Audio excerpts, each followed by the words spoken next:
As we discussed last semester, the computer is not completely set up for everything that we need, and so we are going to be doing some worksheet work this time around, which means that I will be making some mistakes because some of this stuff is just crazy. But again, welcome back to the second semester. This is 5.5. Your test is in 3 weeks. Actually, it's over 5.5 through 5.8, so 4 more sections. We are going to do 5.5 for 2 days, I think 2 days for 5.6, and then 3 for 7 and 8. And then, we'll kind of have one day of review and then a test. At least that's the plan. But again, just make sure you get whatever you need to get out of this stuff. Pretty much there's some things that you need to know, some things that we are bringing back to memory today, and then some things that we're going to focus on tomorrow. We know the difference of squares is just going to be that plus that and then that minus that, so we'll see that again that's your difference of squares. This is what we're going to focus on tomorrow, so if I were you, I would be looking at that and trying to memorize it. The key thing to trying to memorize it, again, I like to help you get ahead, is that notice that this plus sign is the same, so it's a and b, and then it's a squared. Notice that this symbol is different than that, and that your b squareds are always positive. So again, a squared, ab, b squared are the same, a and b here, but this sign matches and this sign's always different. But again, you will be typing that in to your computer as an answer, just to make sure you memorize it, because in terms of math, that has to be memorized. I really don't care so much about that stuff because we have the factoring skill to do the perfect square trinomials. It helps if you can do it, but again, you really don't need to worry about that. And of course, we already know that part. Do remember that if there are 4 terms that we did grouping where we split it down the middle, we split it in front of the sign, we factored what we could out of there, factored what we could out of there, and then brought down what was also on that part. So let me zoom my computer in real quick and then work through these notes with you as best as I can. Again, hopefully not driving you crazy by making 8 million mistakes. So question number 1. Again, there's only 2 terms, and what we want to remember is that with 2 terms, that means that we probably need to do GCF first. And so what I do is look at 14 and 42, ask myself what goes into 14 and 42, which I believe is 7. But if you remember, I showed you a way to do it to where you could simply, you could put 14 over 42 and say, how does 14 get to 1? Of course, that would be, I'm sorry, you can't see it, but 14 goes to 1 by dividing by 14, which means that, because remember, your calculator takes a GCF as an invisible number here, converting these numbers here, which means that 14 obviously is the biggest number you can take off. Actually, it's not the only thing you can take off. Then you're supposed to look and recognize that there's 2 x's here, 1 x there, so we can take 1 x off. There's 2 y's and 3 y's, which means you take the lowest amount, which is 2. Again, that was GCF that we learned way back in last year, which actually is just 2019. But either way, 14 goes away. X squared, you had 2, took 1 off, you have 1 left over. You had 2, took both of them off, that's done. Copy your plus. 42 divided by 14 is 3. Your x is gone, and y is left over. And that would be your factors. That's as far as we can go on that problem. Alright. And we are going to be moving kind of quickly through this because I want to make sure you get time to practice, but just make sure that you pause what you need and that you ask. Just bring your paper over and ask about whatever you need to ask about, because I'm not rushing because I don't care. I'm rushing so we can actually get some work done. This here, if you notice, is 1, 2, 3, 4 terms, and what you need to make sure you learn is that anytime you see 4 terms, just try GCF first, but then 6, 18, 1, and 3 doesn't work, and all of these don't have the same letter. But again, looking at the front, you can take off a 6 and an M. You are left with what? N plus 3 with M going away. Remember to copy the symbol. Looking at this one, nothing can come out, and remember, you do need a number, so I just put a 1 there. And remember, if you did grouping last semester, you remember that this usually matches and has to match if it's going to work out. And your easy quick test is to see that -1 times n is negative n, that -1 times 3 is -3, and then you pull off your 6m minus 1, and you pull off your n plus 3.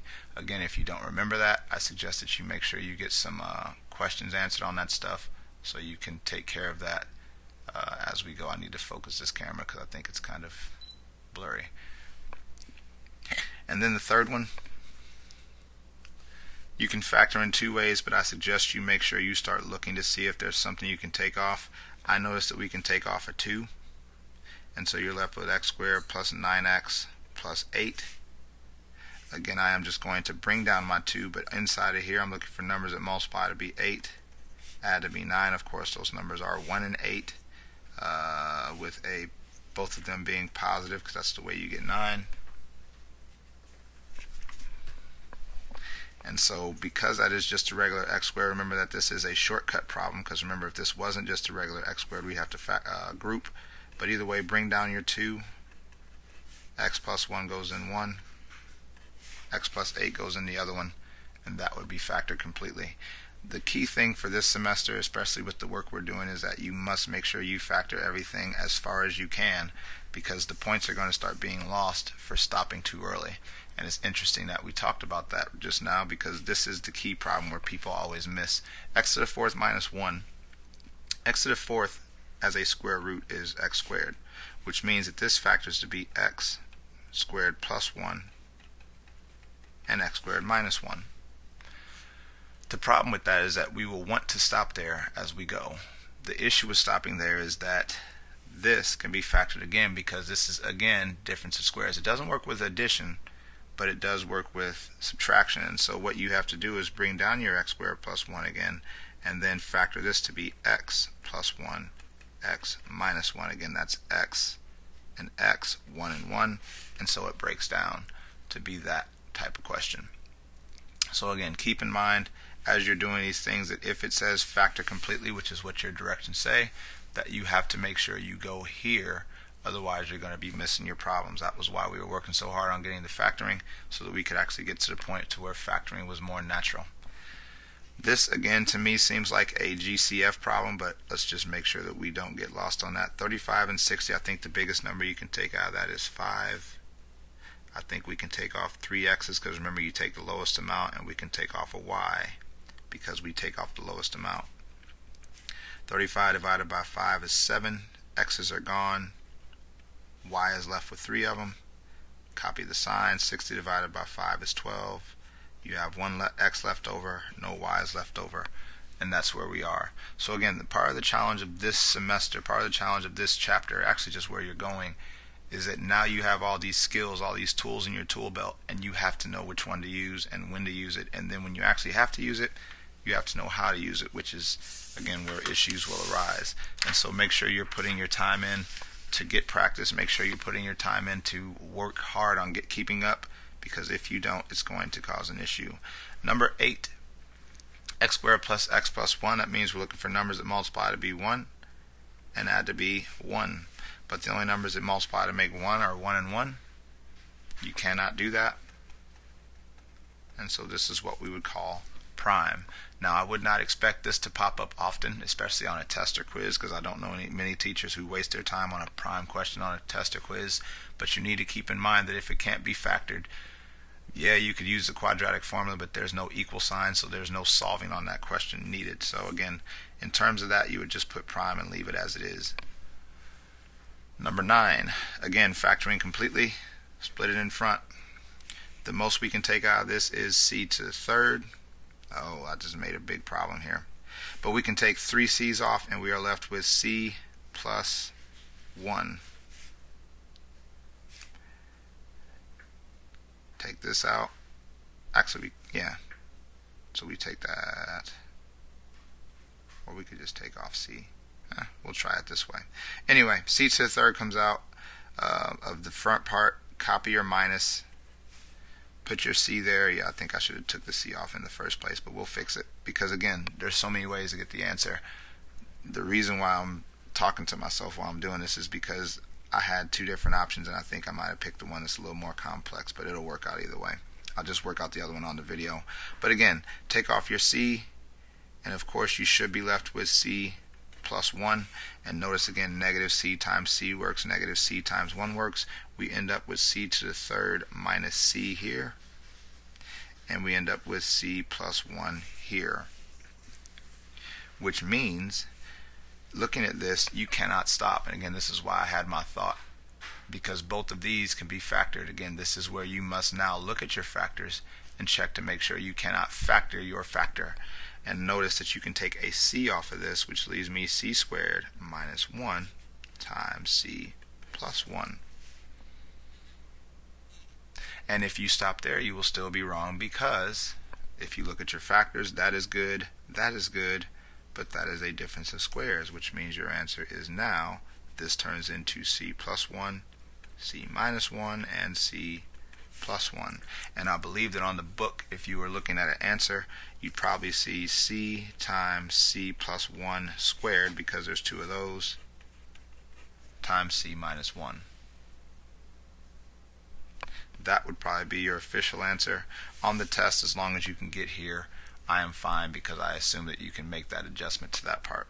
Now, going back to this real quick, the first thing that we could have done, and I think we probably should have, is your GCF, because we would have took our c off and got c to the third plus c squared minus c minus 1, and then you would have taken that and split it and grouped it, and you would have had your c already out there, and you probably would have got everything else that we got over there.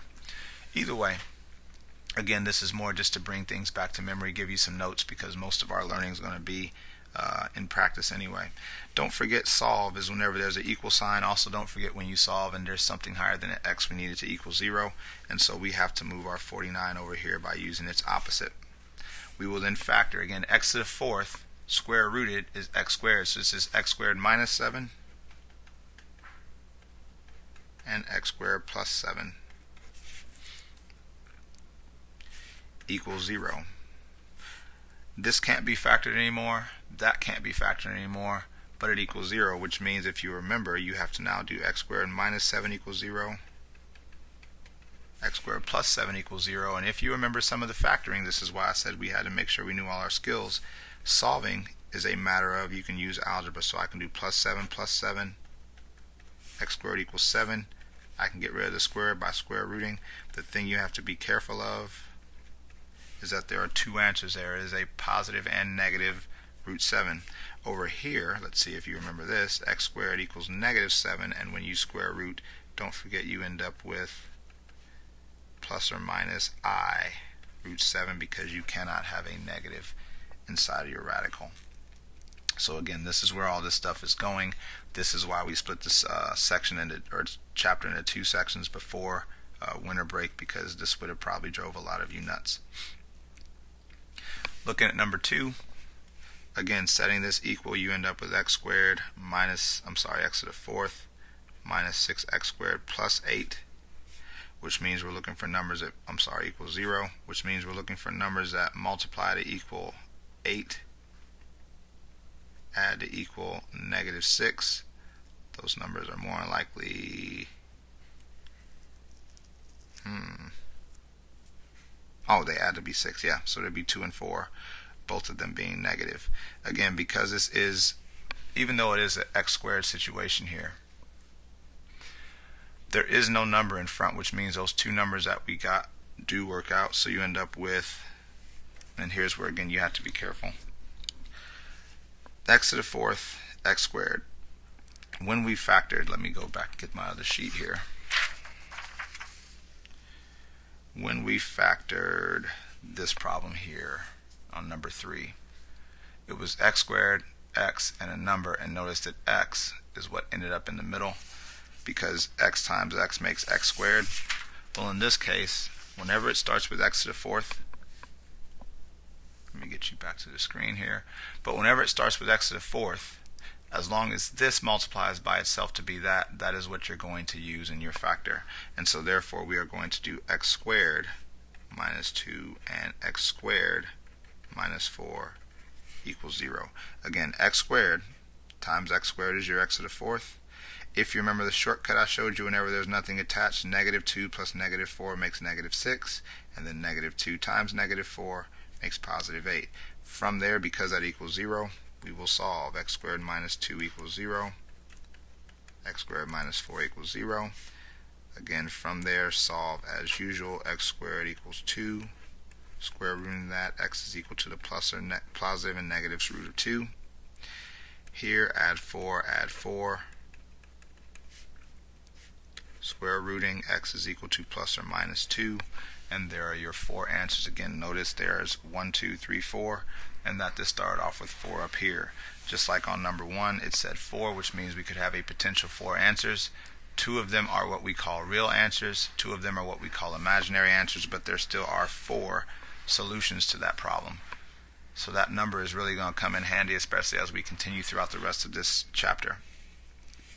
Number 3, again, move your 54, so you end up with x to the 4th minus 3x squared minus 54 equals 0. I'll try to make sure you can actually see the process here this time around. So that means we're looking for numbers that multiply to be negative 54 and add to be negative 3. I think the numbers that multiply to be 54 is 6 and 9. Since it makes negative 3, it means 9 should be negative, 6 should be positive. Again, the nice thing about this is that there's nothing attached to the x, and so you end up with, again, use that middle term there, x squared plus 6, x squared minus 9 equals 0. Because it equals 0, we now have to do x squared plus 6 equals 0, and x squared minus 9 equals 0. From there we solve. At this point, I don't think you need to keep showing the steps, but x squared equals negative 6, and again, because that's negative, it's going to be x equals plus or minus, don't forget the plus or minus, I root 6. Here, x squared equals 9, which means when you square root both sides, you get plus or minus 3. Again, 1, 2, 3, 4, and yes, your number over there says 4.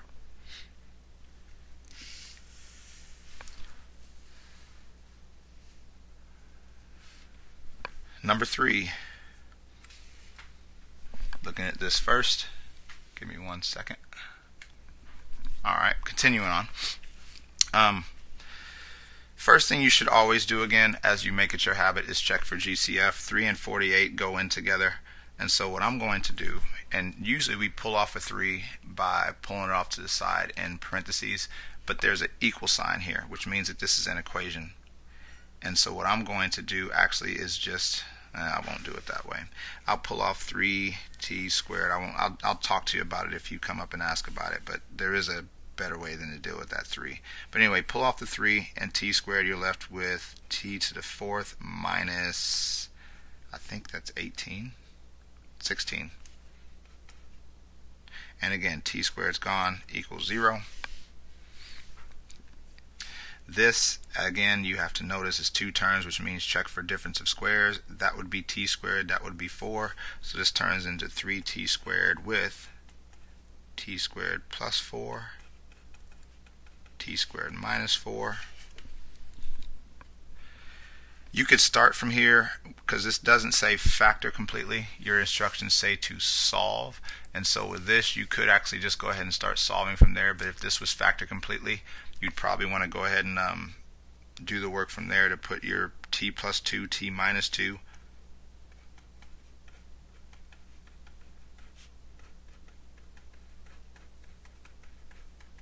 But you see again where this chapter is going to be challenging, because now we have all these things that set equal to 0.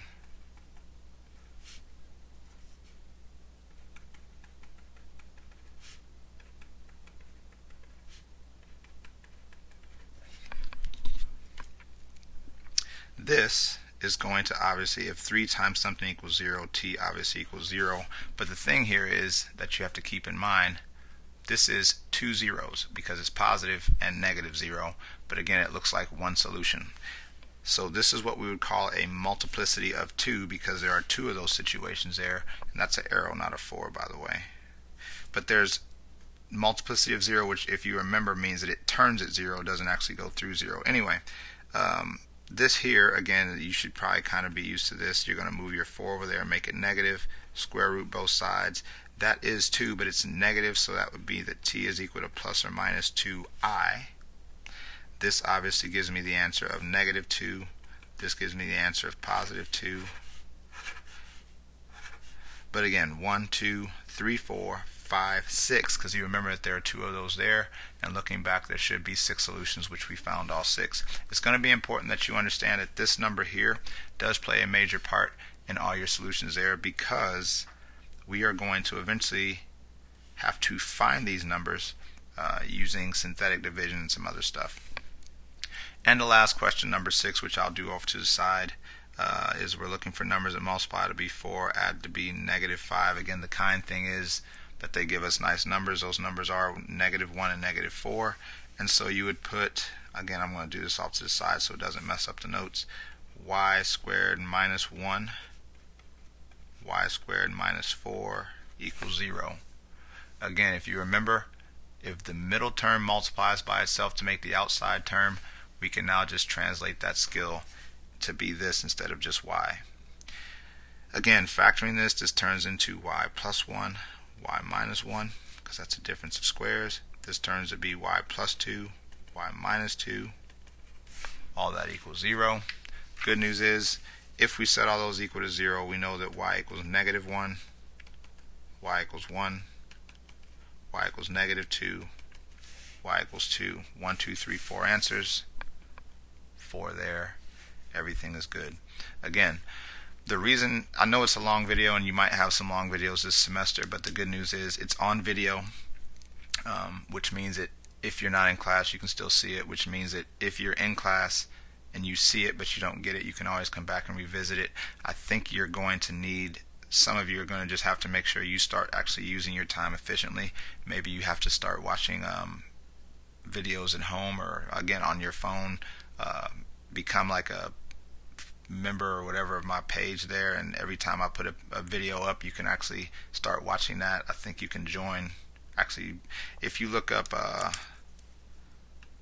don't know where that would be. I guess it would be under Sshsmath, and you find my page, because you'll see my picture off to the side. But if you go to YouTube and look up Sshsmath, you could actually join my page, and every time I put a video up, I think it would probably give you some sort of a notification, and then that way from there you could actually keep up with everything and you know, do what you need to do from there.